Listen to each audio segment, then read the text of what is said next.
Good afternoon, good evening, good morning, wherever you may be around the world. I am Marcus Holmes, the facilitator of the Love and Stuff community. And just as we have promised, every day we are bringing you a Black History moment. And this week we are focusing on poetry and on literary works and writings. We started yesterday with the famous speech of Frederick Douglass. So I hope that you will go back and watch that. Um, what is the fifth to the Negro? Paraphrasing, but that is one of the writings that we looked at yesterday. And today I'm excited that we have with us a poet herself, a writer herself, who is continuing to make her own mark with her own work. And so she is going to highlight some great poetry as we reflect on the great excellence and the great history and the great sacrifices of those within the African American diaspora. So whether you are watching on Facebook Live via the Love and Stuff page or Marcus R. Holmes, or if you're with us on LinkedIn Live, Twitch TV, or YouTube events, click share and tag someone to join on this journey. All 28 days this month. We're 365 Black, but we realize that this month is set aside especially to highlight the accomplishments and sacrifices and times and contributions of African American and people of African descent to these United States. And so while we celebrate everybody in our community on Love and Stuff, we wanted to take this time, these 28 days, to highlight it. I just want to, in the way of announcements, remind you that on Valentine's Day at 4 o'clock p.m., you don't want to miss a great cinematic affair. And we're also going to have prizes and some music, so you don't want to miss it. If you don't have Valentine's plans, come be the Valentine of the Love and Stuff community where there is love, and we'd love to share that time and space with you. And on February 28th at 6 o'clock p.m. Eastern Standard Time, we will bring our celebrations for Black History Month to a close, and you don't want to miss the phenomenal actors and presenters that will bring to you a very special presentation as we close out the month. So back to today, I am excited and honored that a great poet, a great member of the poet community has come to help us to have a Black History moment. Welcome, Denise Irvin. Hi, Denise. Hello, hello, hello, everybody. And thank you for joining us. And I am going to turn it right over to you. I'll be back to talk to you in a little bit so that we can learn a little bit more about Denise Irvin. But I am so excited that you are here. Here you go. Have the platform. All right, thank you very much. Good evening, good morning, good afternoon. As Marcus has already said, I count it a great honor to be before you today. As you have already been duly informed, I am a poet, a writer, an educator, et cetera, et cetera, et cetera, here in the city of Detroit. And I've been doing this for a good long while now, a couple of decades, I would say. What I'm planning to do for you this evening is actually to not necessarily share my work with you, but to talk to you about an inspiration for some of my work. I want to read to you a little bit today from a poet and writer and educator as well, named Audre Lorde. In the poetry community, we kind of refer to her as Mama Audrey. And we say affectionately, Mama Audrey be knowing. Is what we say. And so what I'd like to share with you first and foremost is a little bit of an essay of hers called Poetry is Not a Luxury. And then once I do that, I will share one of my favorite poems from Mama Audrey, and we will see where we want to go from there. So, Poetry is Not a Luxury, an essay from 1985 as a part of a book that she was very popular for, known as Sister Outsider. And this is just an excerpt of it, so hopefully you'll pick up the entire collection and read all of those wonderful essays from this amazing poet and writer. When we view living in the European mode only as a problem to be solved, we then rely solely upon our ideas to make us free, for these were what the white fathers told us were precious. But as we become more in touch with our own ancient Black non-European view of living as a situation to be experienced and interacted with, we learn more and more to cherish our feelings and to respect those hidden sources of our power from where true knowledge and therefore lasting action comes. At this point in time, I believe that women carry within ourselves the possibility for fusion of these two approaches as keystone for survival, and we come closest to this combination in our poetry. I speak here of poetry as the revelation or distillation of experience, not the sterile word play that too often the white fathers distorted the word poetry to mean in order to cover their desperate wish for imagination without insight. For women, then, poetry is not a luxury. It is a vital necessity of our existence. It forms the quality of the light within which we predicate our hopes and dreams toward survival and change, first made into language, then into idea, then into more tangible action. Poetry is the way we help. Sorry, I scrolled down a little too fast. Poetry is the way we help give name to the nameless so it can be thought. The farthest external horizons of our hopes and fears are cobbled by our poems, carved from the rock experiences of our daily lives. The white fathers told us, I think, therefore I am. And the black mothers in each of us, the poet, whispers in our dreams, I feel, therefore I can be free. Poetry coins the language to express and charter this revolutionary awareness and demand the implementation of that freedom. However, experience has taught us that the action in the now is always so necessary. Our children cannot dream unless they live. They cannot live unless they are nourished. And who else will feed them the real food without which their dreams will be no different from ours? If what we need to dream, to move our spirits most deeply and directly toward and through promise is a luxury, then we have given up the core, the foundation of our power, our womanness. We have given up the future of our world. For there are no new ideas. There are only new ways of making them felt, of examining what our ideas really mean or feel like on Sunday morning at 7 a.m., after brunch, during wild love, making war, giving birth, while we suffer the old longings, battle the old warnings and fears of being silent and impotent and alone, while tasting our new possibilities and strength.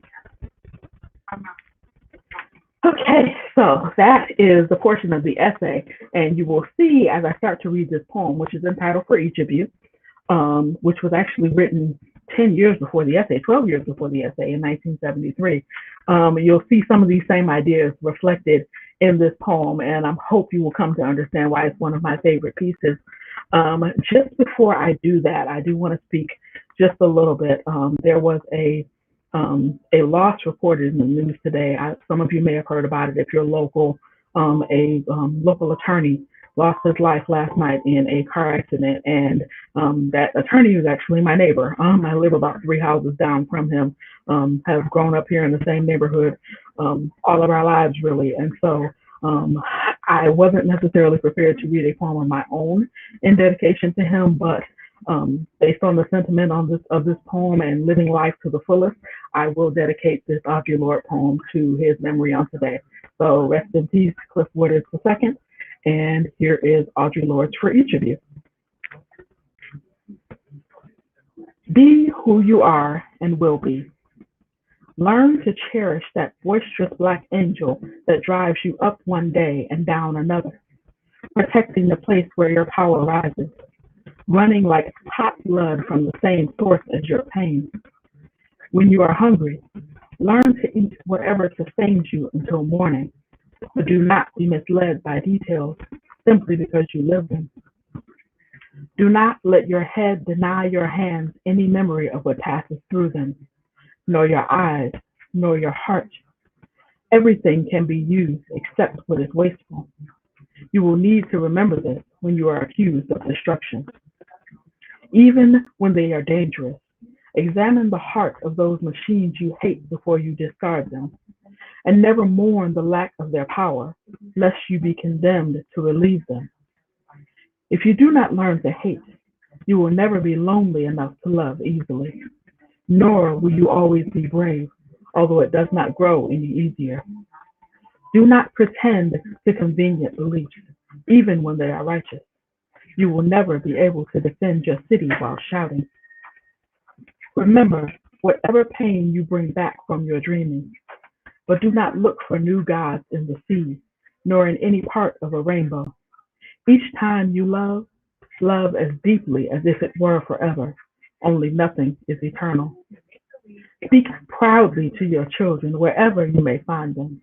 Tell them you are the offspring of slaves, and your mother was a princess in darkness. Thank you. All right, so I'm assuming this is the point that Marcus is going to come back onto the screen and tell me what other wonderfulness you all need from me. But I thank you so very much for your time and your attention today. I really appreciate you, and I appreciate this opportunity to talk to you.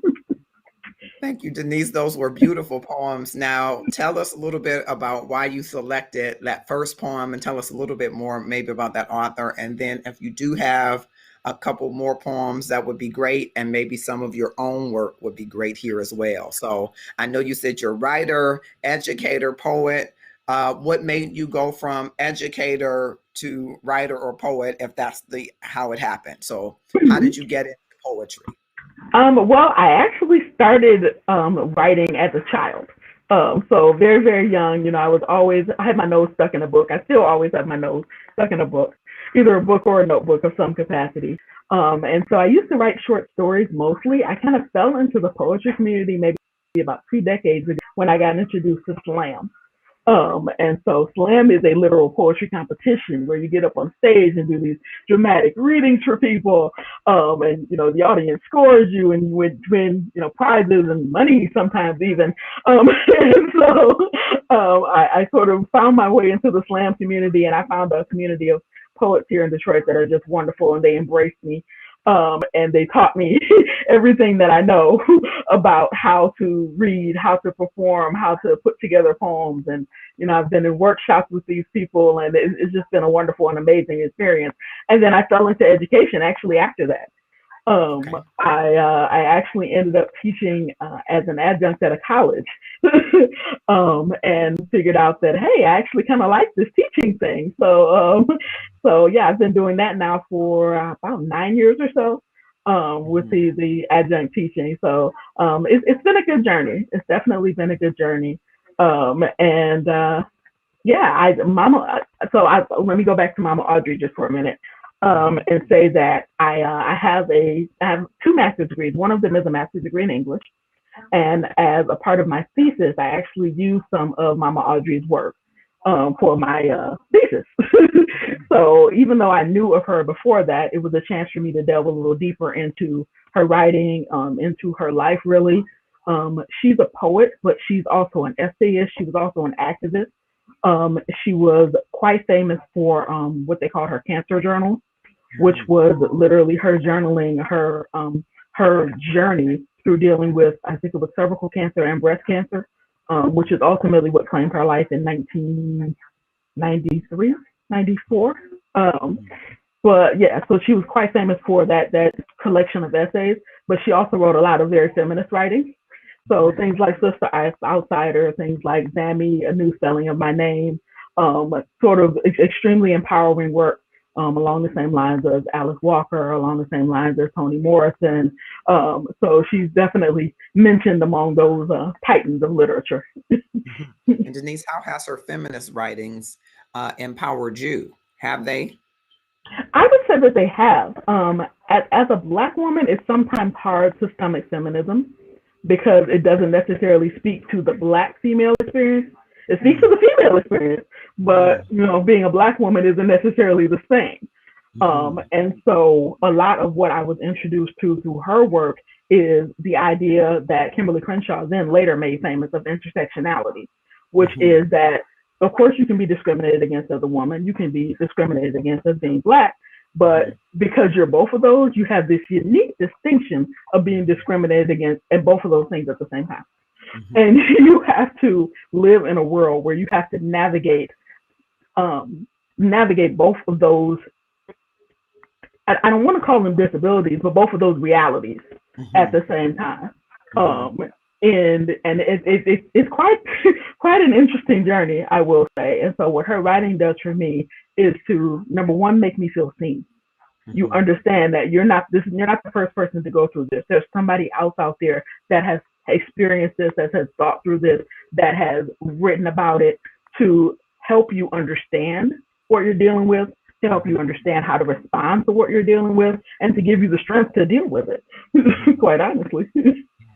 And so she helped you to be seen, or help you to understand that there's worth and value in you as a Black woman, Absolutely. and gave you empowered, maybe, and uplifted your voice to some degree.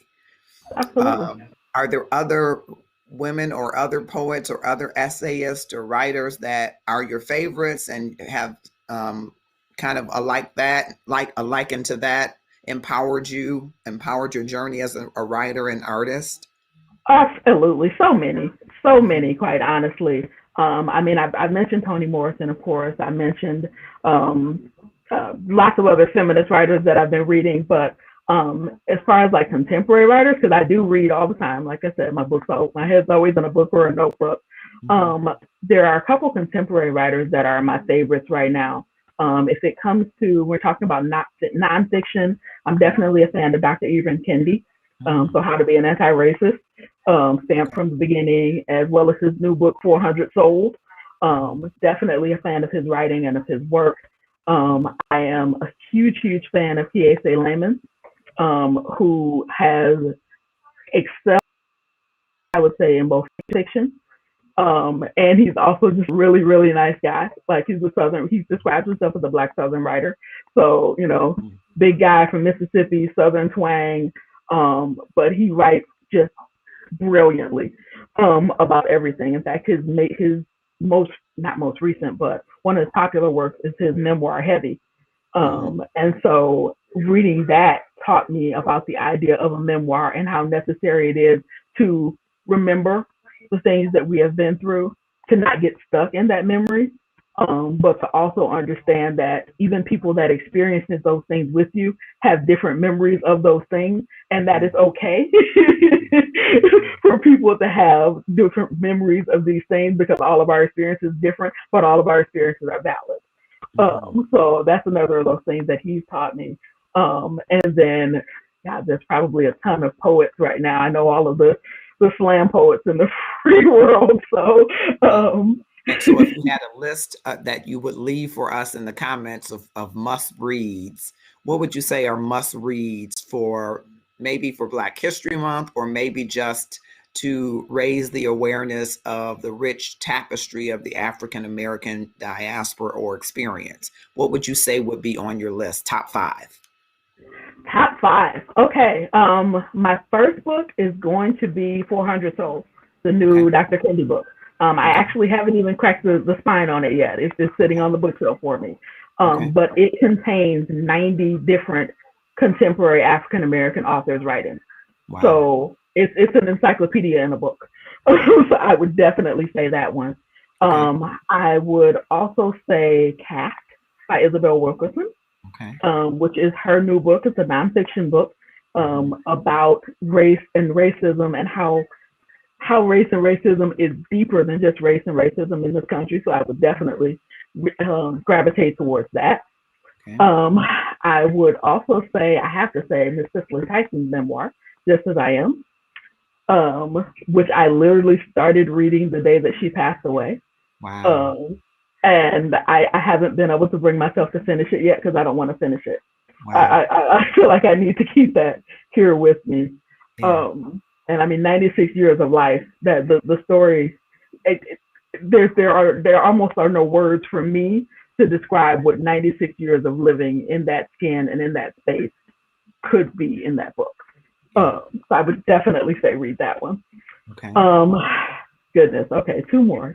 Let's narrow this down. Okay, poetry. For poetry, I am going to say it's an oldie but goodie. It is Cornelius Eady, Okay. and the name of the book is escaping me at this exact moment. But because the miracle of the internet means that I will Google this and I will tell you in 2 seconds what the name Yeah. of the book is, because I already know that it is one of his most popular ones, Okay. and it is I'm going to get there in 2 seconds. But Cornelius Eady is one of the founders of Cave Canem Writing Workshop in New York for Hmm. Black poets and writers too. Okay. But the book is called Brutal Imagination. Hmm. And the reason I am stuck on Brutal Imagination is because years ago, if you remember, there was a story of a young white woman named Susan Smith who said that a black man had kidnapped and murdered her children.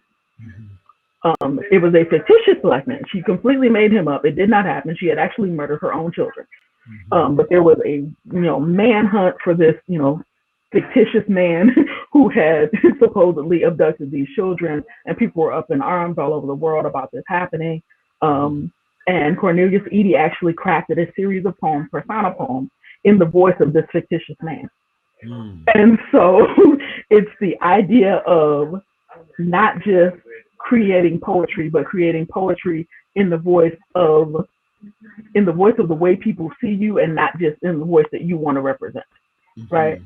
Mhm. So Susan Smith created this person, but Cornelius Eady created the persona surrounding that person. Wow. So that is definitely one of my favorites. Okay. And my last book will also be poetry as well. Claudia Rankin. Mm. She has a new book that I haven't read yet, so I can't recommend that one. But I can recommend Citizen, an American Lyric. Mm. And Citizen is a collection of non-traditional poems. They're prose poems. So it doesn't look like, the traditional line breaks and punctuation that you would normally see, but it's literally in paragraph form. And there are actually photos inside of the book as well. And it tells the story of what it's like to be a Black citizen in this country and how different that looks for anybody else in this Wow. country. Wow. So, Great, good list of recommendations. I hope that you will drop those in the comments later on so that people can go back to them, maybe some links or something. So that absolutely. sounds great. How do you get rhythm in your poem when you're writing? How do you decide the rhythm? How do you construct your poems? Tell us a little bit about that, and then I'm going to turn it back over to you, hopefully, to do a few more poems for us before we close. Usually poems start for me with a word or a line. Hmm. And it could be something random that I heard watching TV, something I saw in a book, something random I heard while I was standing in line at a store. And so I have like a collection of random words and lines kind of in a memo on my phone, Wow. whenever, the mood strikes. Hmm. Um, and so I usually build the poem around that idea, around that line, around that word. Hmm. And I don't stick very much to like traditional formats. Okay. I'm more of a free verse writer. Okay. Um, so the only time you'll catch me doing formats maybe is in a workshop, if Hmm. that's the assignment. But generally speaking, I kind of go from that word and I flesh it out like almost like a snowflake. Hmm. So use that word to come up with the next word or the next series of words or the next phrase. And then once I've crafted it all down in some format, I look at it and see how much sense it makes. But I sat through this really wonderful workshop with Jericho Brown, and he did this amazing exercise that I just thought was literally brilliant. He gave us a really short poem. It was maybe like 14 lines, and he had us write the opposite of every word in that poem, including the title. So you had to write the opposite of words like the and a and is. Like you literally had to construct whatever you thought would be the opposite of that word in Wow. order to write every single opposite. Hmm. And then we we had what he calls a mess of text.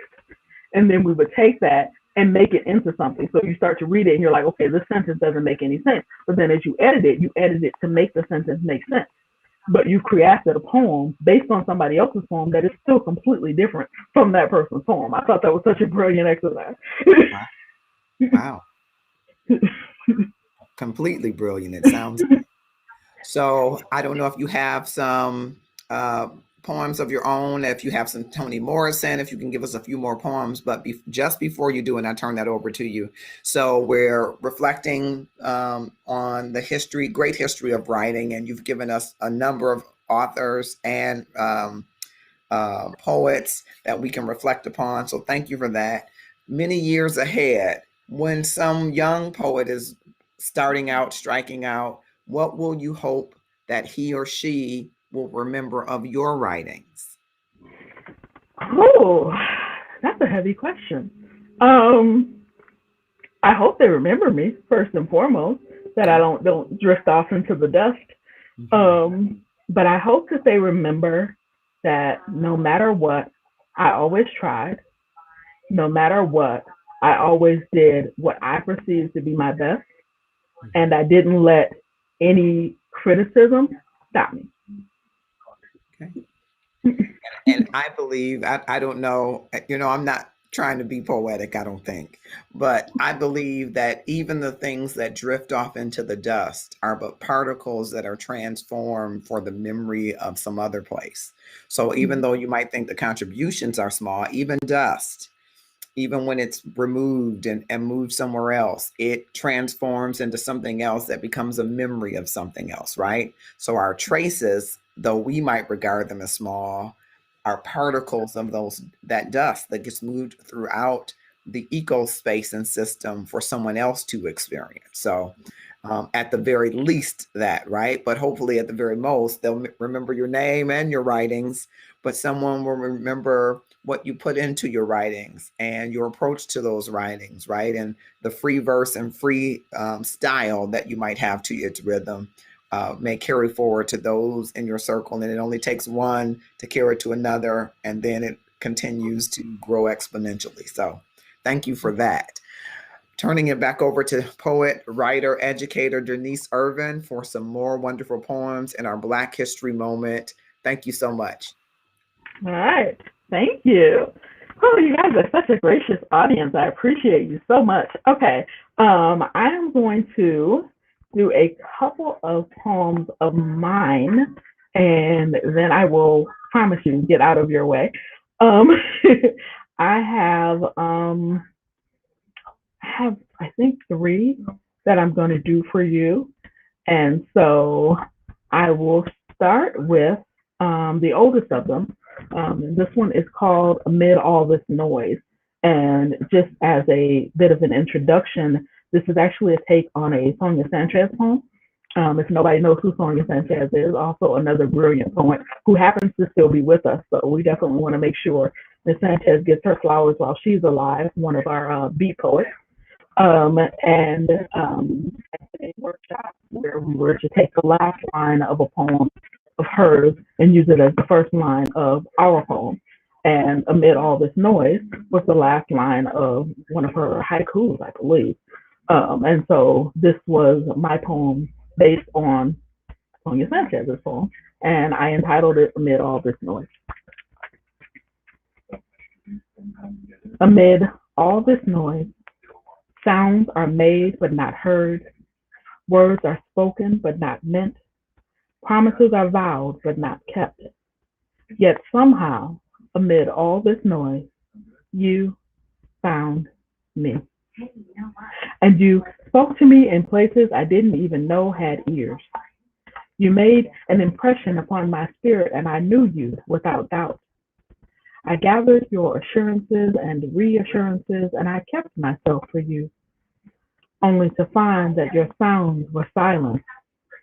Your words were like Wham's careless whispers, and your promises to love me so much the more were empty utterances, chasms of consciousness that garnered you the ability to dictate to me, and I, a fool, amid all this noise, acquiesced, danced wildly to the tune of Pascal, believing that a little bit of something was better than nothing at all. But a little bit of me would not succumb to this clutter, and this clatter resonated within my soul because I am not a fool, and I can't allow my legacy to be written by anyone but me. So faded pictures haunt my subconscious. The enamored gloss of the once polished surface no longer speaks calm to the ghost in my soul, and I'm reminded of Sojourner's proclamation. Ain't I a woman? I decide that even if you're not sure, I am. So I stare into the paleness of those that defy authenticity through their persistence and failure to fade away completely, and I try to rewrite this masterpiece, try to master this piece of myself that eludes me, that hides in dull gray photographs of what I once was and what I dreamed of being. And I cover myself with these memories, with these fantasies, with these illusions, so that you will not see what I refuse to know. The fool has become a woman amid all this noise, but I stand alone. Whew, okay, that is amid all this noise. Um, the second poem that I will share is um, a poem that I wrote a few years ago in tribute to the people in my life and in my family that I have we have lost to cancer over the years. And so this poem is entitled Survivor. Before the global pandemic put us all on punishment, the first thing I'd do in the morning was turn on the news. I'd check weather and traffic on the tubes and get ready to face my day. But today is different. Everything is different now. This lump is barely the size of a dime, but the doctor says it may cost me my life. She wants me to have surgery. Says radiation and chemo are my best options. I tell her my locks are just starting. I'm not ready to say goodbye to them yet. I tell her I'm not trying to make up for Henrietta Lacks.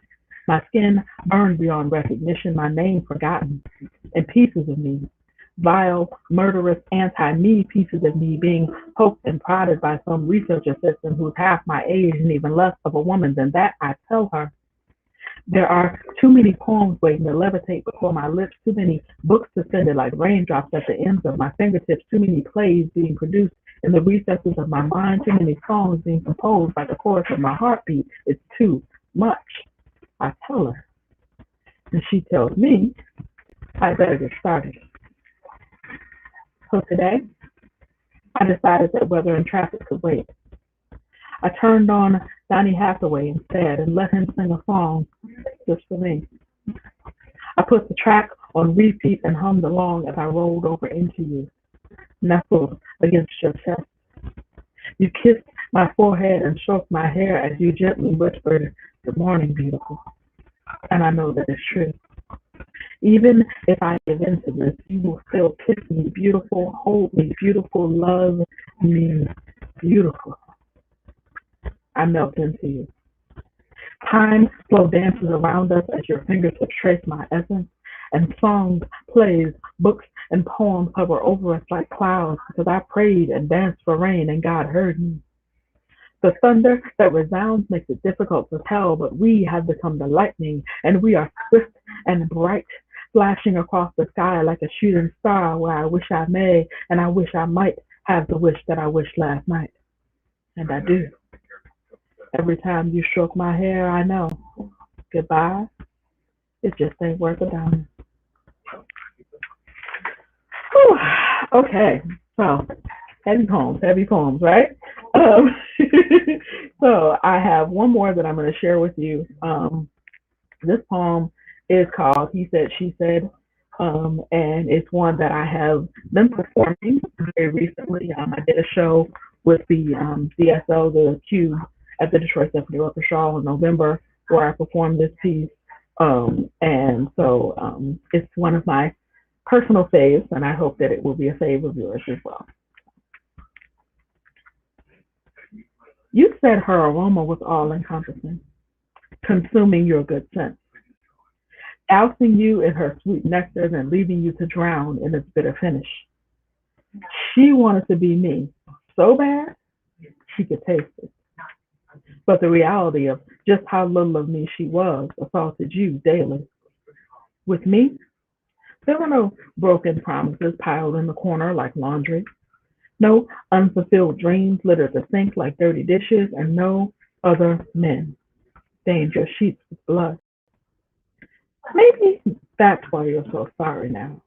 And I tried to use your apology like cocoa butter on the scars that you left, but they are still here.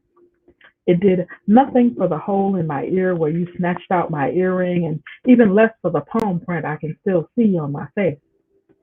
I pressed it against my aching back from where you shoved me into the kitchen counter, but it got neither icy nor hot. I applied it gently to my cracked rib, but still found it hurt to breathe. deeply. I stretched it and I pulled it and I finally got it long enough to wrap around my neck like your hands used to, but only found that it choked me like you used to. It hasn't even been good for wiping the year's worth of tears because it crumbles at the slightest provocation, collapses into the mental violence that I ignored until your fist against my face became unavoidable, and you left me for her in shame. Now you ask for my forgiveness, knowing that's a gift not easily given. It's often carried like a badge of honor when really it's just one more thing to carry. And I am sick to death of carrying you, of marrying you and not burying you, sick to death of holding my self esteem together with duct tape and spit, sick to death of ignoring the stench of the sores festering on my soul, sick to death of believing that love is supposed to be one part passion and two parts pain, sick to death of lying to myself, of searching for the flaws within me that made your hit and run philosophy okay. I am sick of you, but mostly I'm sick of me. So your apology? Extraneous. It only serves as an albatross keeping me connected to you. And I can no longer allow the Titanic that you are to disrupt the flow of my life raft. So today, I choose to sail away from you towards your destiny. And your apology and my forgiveness will remain here, anchored to the spot where I finally let you go. Whew. All right. Thank you very much. I really appreciate you. I am going to hop in the chat and give you all some links for these wonderful books that we've been talking about here today so that hopefully you can experience the literary goodness that I've been partaking in and enjoying. Denise Irvin, thank you so much for the wonderful poetry and works that you've shared, some of your own, and the tribute to Cliff Woodard, who tragically passed away yesterday or early this morning in a car accident. We are just shocked and saddened by that news. And I know he was a neighbor, longtime neighbor of yours. Thank you for being a part of this week of poetry and week of writings. How important is it to you for us to carry forward the legacy, the ancestry, the history of all of our writings? I think it's very important. What I have learned over the years is that no one else can tell your story. Everyone's voice is unique. Everyone's voice is important.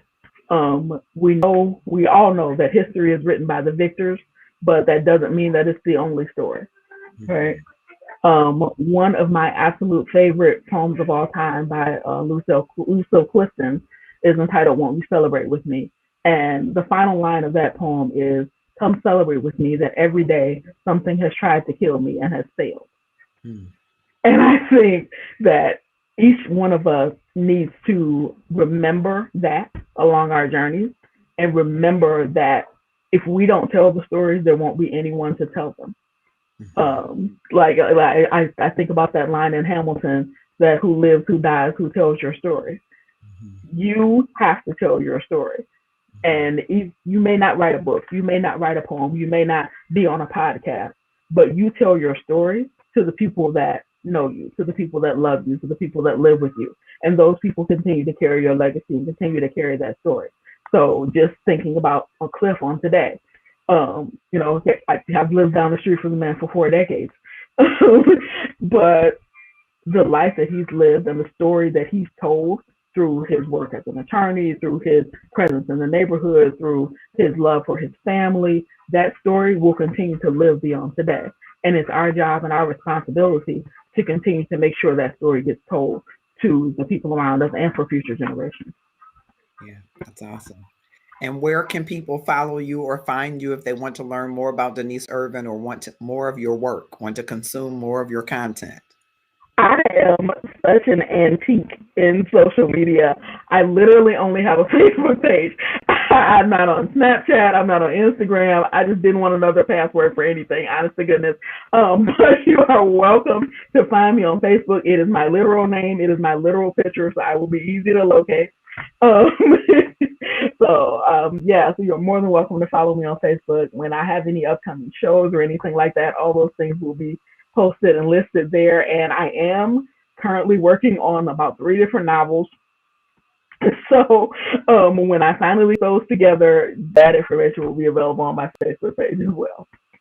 Wonderful. Thank you so much, Denise Irving, for being here for our Black History Month moment on today, February 8th. Thank you so much. And I hope that you will drop that list of five in the comments so that, oh, I think you are dropping some information so we can put I, that in our comments there for all of these wonderful authors of suggested works that we can read throughout our Black History Month to have more moments. I think it is a treasure trove of writings that we have that we can relish and reflect upon throughout this month and throughout the months to come that will remind us of our history, our legacy, and the uniqueness of the story. As you said, I loved how you said, we got to tell our own story, even though the victors write the story, right? We have a unique line and verse or prose or phrase or stanza that we should talk. Brenda absolutely. Meller on LinkedIn is saying hello here from Detroit, and she's saying that's awesome. Congrats on your book. So these aren't Denise's books, but Denise, do you have books? That's a good question. That is an excellent question, and I am a horrible, horrible promoter of these things. But yes, actually, I do. I have a poetry book as well as a novel. Both are Okay. available on Amazon.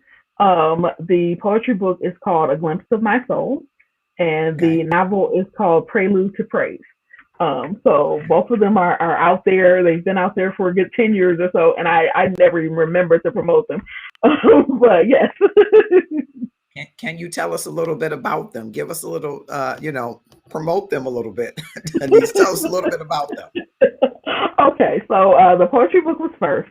The poetry book is called A Glimpse of My Soul, and it's a collection of poems that I've written over the years. So they're not from any one period of my life or anything like that. And so I put that together some years ago. There was a big push to use the vanity presses here in the city of Detroit.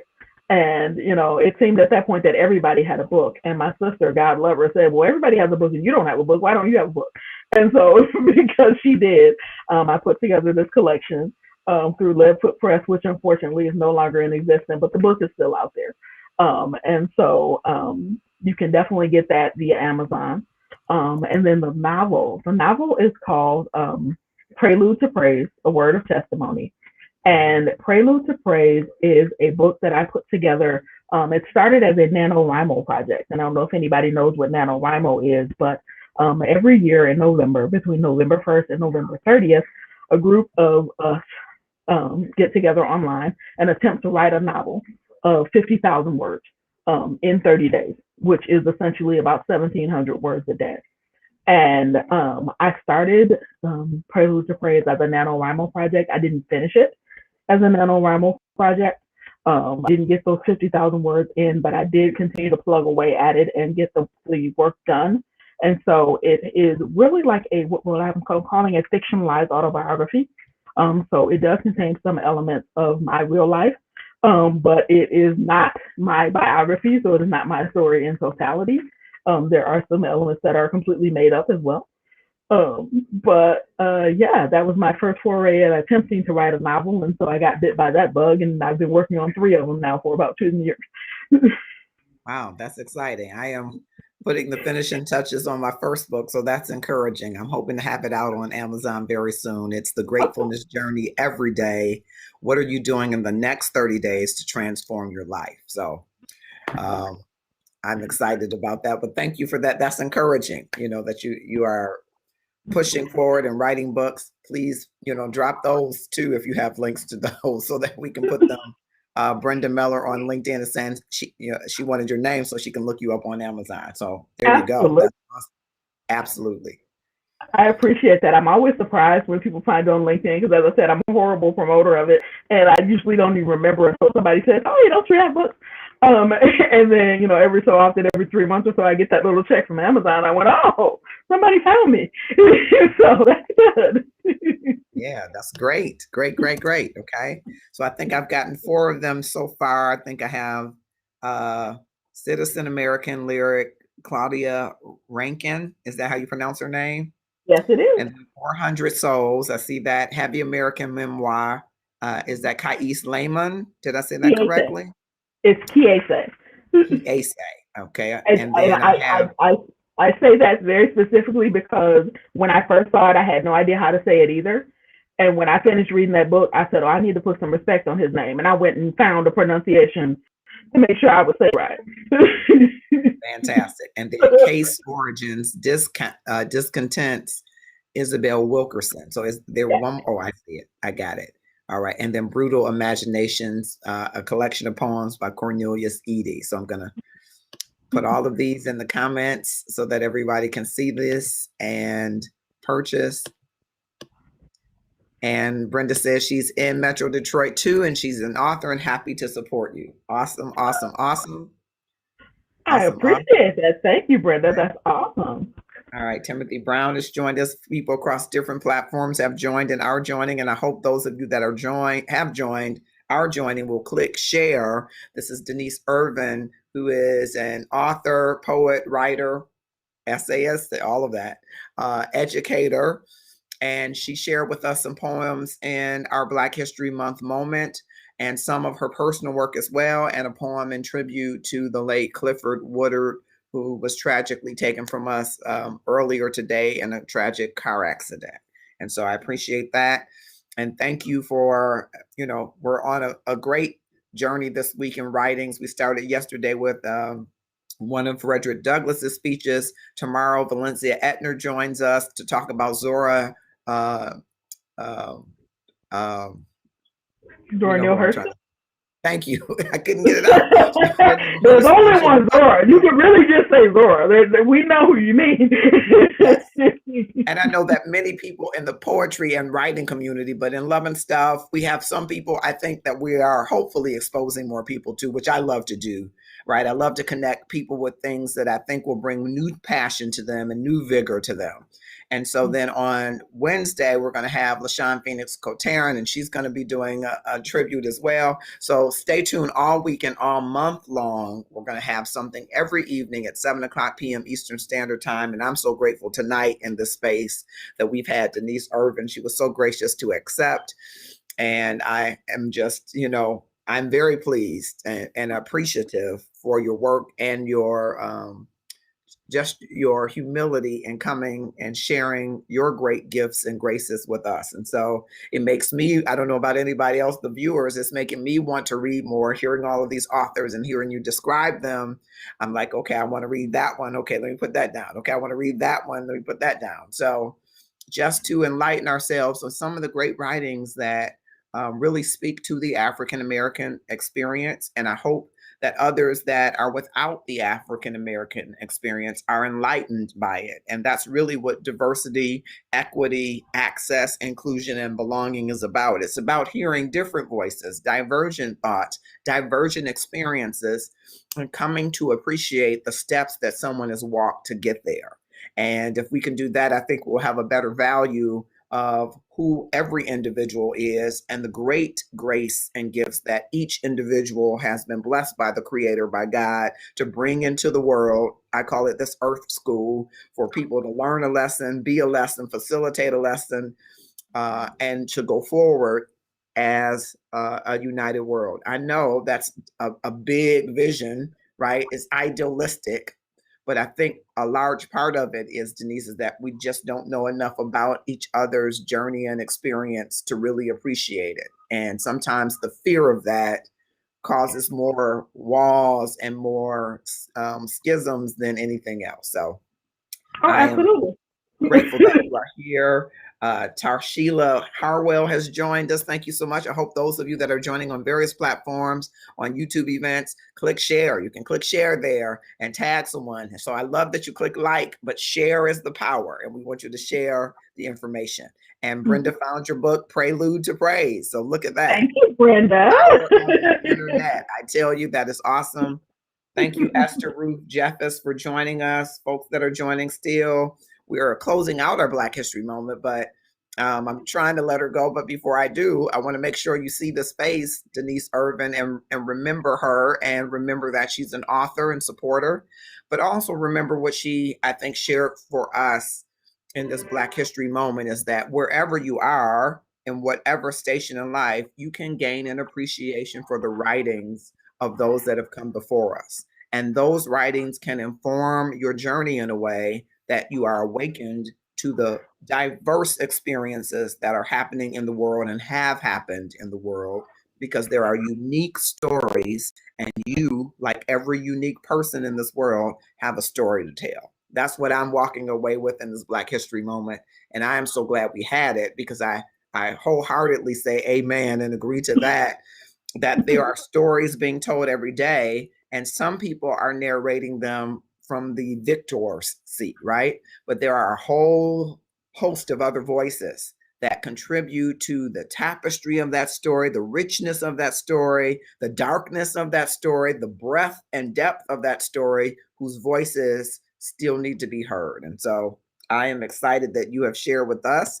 Just doubling back across the platforms before we wrap up. Charles Petway is listening to the program. He enjoyed the session. Thank you so much. And he's got. I hope that he'll get your book. He's saying some great stuff there in the I comments. see. So I appreciate it. And I hope again that you will follow her. She said, hey, she's here on Facebook. That's about where she is. Hopefully after today, she'll investigate a few of these other platforms. But at very least, you can reach her on Facebook. And you can do like Brenda did and go to Amazon and get her Prelude to Praise, or you can follow her on Facebook. She's Denise Irvin with an E, and follow her here on Facebook. She says her picture is just what you see, so you'll be able to find her if you can find this picture and say, hey, that's Denise Irvin. And I'm sure if there's ways that she can connect with you to keep you abreast of whatever she's doing in the future, she'll be putting that on her page. So thank you across all Absolutely. the, and thank Marcus, you. I'll jump in here for one quick second. I noticed that you of course are working on a book, and I noticed that Brenda said that she was an author as well. So just in case we have any other authors among us, one more plug for one of my favorite authors in the whole wide world, Walter Mosley. I sent the link in the chat. Walter Mosley has a book called This Year You Write Your Now. And that book is the book that literally changed my life and helped me finish a book finally. So, so if anybody is literally, trying to figure out how to write a book, trying to figure out how to finish that story, trying to get motivated, Walter Mosley was the key. Okay. All right. All right. All right. And I'm putting just follow you on Facebook. Thank you, Denise, so much. I appreciate you for being with us. Thank you so much. Thank you. And thank you, everybody, for tuning in. I appreciate you. So that's Denise Irvin, ladies and gentlemen, poet, writer, author, educator extraordinaire. And you can follow her here on Facebook, Denise Irvin with an Ervin, and learn more about her writings and her journey as an author and writer. We're so grateful that she joined us today. Join us tomorrow at 7:00 p.m. Eastern Standard Time for our next moment in Black history with Valencia Etner, who's going to share on the works of Zora Neale Hurston tomorrow. Join us also at 8:30 p.m. Eastern Standard Time for our regular Love and Stuff show. It's part 2 of a series that I don't think you want to miss. It's 36 questions that lead to love. You want to see this. It's an experiment that we have replicated that was done 4 decades ago that has recently gone viral. 2 college kids fell in love after asking each other a series of questions. They got together, their psychology student partners, and did a full-blown research on how to create instantaneous intimacy. And so they did a test on these 36 questions, and we gathered a group of folks in the Love and Stuff community and paired them up in Zoom breakout rooms for them to have one-on-ones. And we'll be discussing tomorrow what happened in those Zoom rooms. So you don't want to miss the discussion tomorrow. People who were relatively strangers to each other. Now, a few people may have known of each other because they're in the community, but some people who've never met face to face and never had a phone call and never had a real inbox had a Zoom room breakout session where they asked each other these 36 questions sequentially, and we'll see what happened, whether or not there was an awakening within themselves or for each other. We're excited to find out, and you can join us right here on Love and Stuff to join us and find out exactly what happened in those breakout rooms. They were alone in those rooms with no supervision, so I can't tell you even myself what happened in those rooms. But I'm excited, just like you will be, if you join us tomorrow at 8:30 to find out. And so they rotated among the entire group. So every guy was supposed to pair up with every girl and vice versa, all throughout the whole thing. So they had an hour's time to do it. So it's been a project happening over the course of the week. And it's just, I'm really excited to hear it. And so I hope that you will join us. You will not be disappointed. Love and Stuff is every Tuesday night at 8:30 p.m. Eastern Standard Time. It's all things love and stuff. And again, Sunday, the 14th, which is Valentine's Day, come and be our Valentine in the Love and Stuff community, or bring your significant other, your boo, your bae, and join us at 4 o'clock p.m. Eastern Standard Time. We will have some movie shorts. We will have some prizes, some music, and we might even have some great poetry, I'm thinking. But you'll have a chance to win some great prizes and have a great time. So join us Sunday, and then on the 28th, and we will circulate more announcements. But on the 28th, we will have the culmination of these 28 days that we've been reflecting on Black History moments, and you don't want to miss that special presentation on the 28th of February at 6 o'clock p.m.